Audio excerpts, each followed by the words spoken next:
Why on earth would you open your wrestling show with a 20-minute Chris Jericho match? And I'm not even hating on Chris Jericho here, but from a business standpoint, it makes no sense. In fact, not only does it make no sense, but it's a bad decision. Welcome to Allison Analysis. I'm Ben Allison and I've analysed last night's episode of AEW Dynamite, and here are my 5 key findings. In at number 5, opening a show with a 20-minute Chris Jericho match is a big mistake. I can't understand for a second how they thought this was going to be a good idea. It just led to fans online, on X, on Instagram, on all the social platforms, complaining about it for the rest of the show.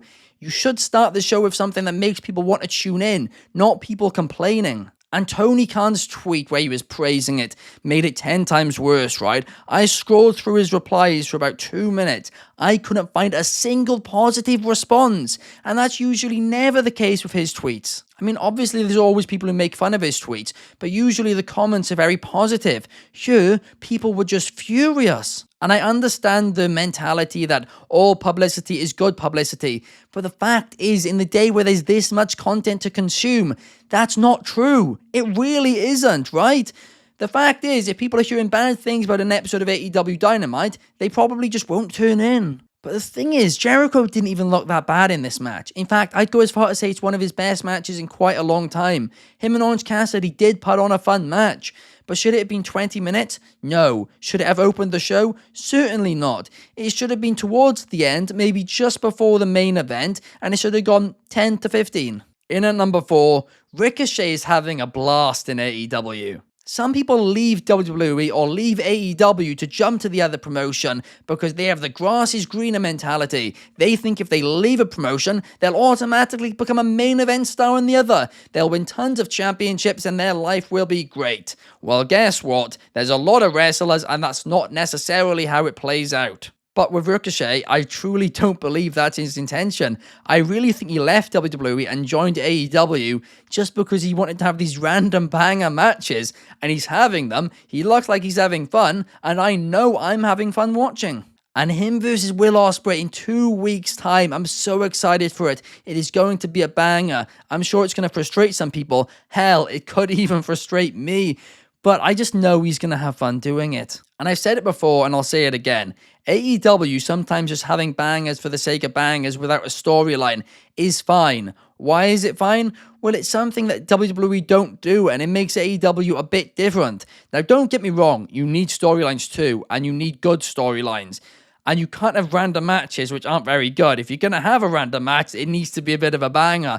But ultimately, Ricochet's just been having these bangers. So hey, Ricochet's having fun, I'm having fun watching him, I'm happy for him, and yeah, I can't wait to see what happens next in AEW. In at number 3, what happened to Private Party? At one point, Private Party was meant to be the next big tag team in professional wrestling, and just nothing's happened. They are legitimately in the exact same position as when they joined the company in 2019, 5 years ago. It's like in football, where you hear Real Madrid has some amazing youngster, an amazing talent, a wonder kid, and then a few years later he ends up on loan at Everton. I don't really understand what went wrong for them. I mean, I'm going to be honest, the Matt Hardy storyline certainly didn't help. It dragged on for way too long and got stale really, really quickly.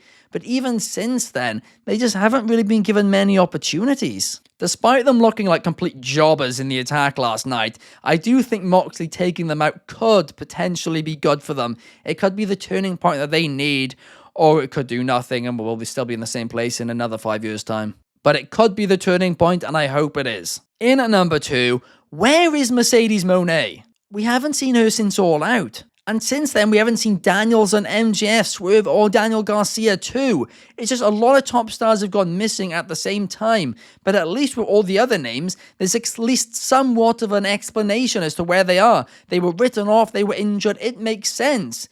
But with Monae, I mean, it doesn't. And factually speaking, this isn't an opinion, it is a fact. So stop having a go at me in the comments when I say it. If you include social media engagement, social media views, she is technically AEW's biggest draw. So where is she and why haven't they told us where she is? Like, if she needed to go and film something for a couple of weeks, if she needed a little break, that's completely fine. I mean, the timing of it's awful, but it's fine. But just cut like a promo or something, like after All Out, where you see her and Camille saying, oh, we're going to go on a holiday now because I've been defending this title so well, and I deserve it because I'm the CEO. Just don't keep us in the dark. Explain it to us, because now you're just treating your fans like idiots, which is something that I thought AEW always said they wouldn't do. But yes, seriously, they're without some of their biggest names right now, and it's not great. In at number 1, the main event of last night's AEW Dynamite was everything that makes AEW great. Ospreay, Fletcher, and Takeshita versus Kazuchika Okada and the Young Bucks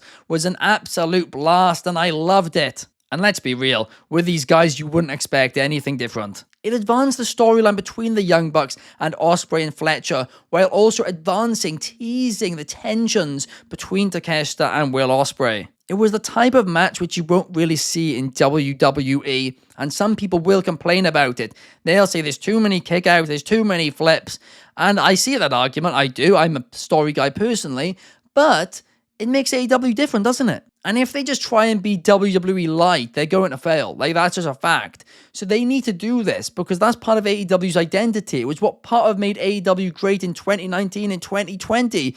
And I'm going to be honest, in late 2022 and 2023, they kind of lost that magic for a while. But then they signed Will Ospreay, and I go on every week about how great this guy is.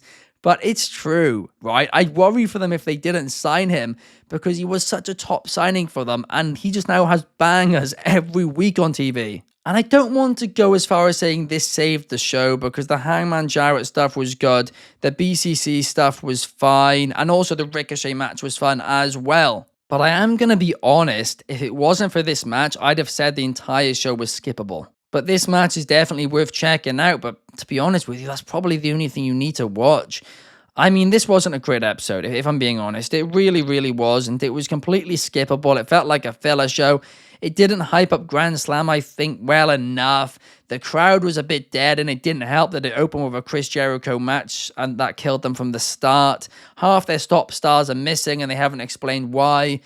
It's not great. It's annoying as well, because going into All Out and coming out of All Out, they were on such a good run, but this show was a few steps backwards. But hey, every wrestling show is a filler week now and then. If they come back next week and they tear the house down, which I'm sure they will at Grand Slam, their momentum will be back on their side.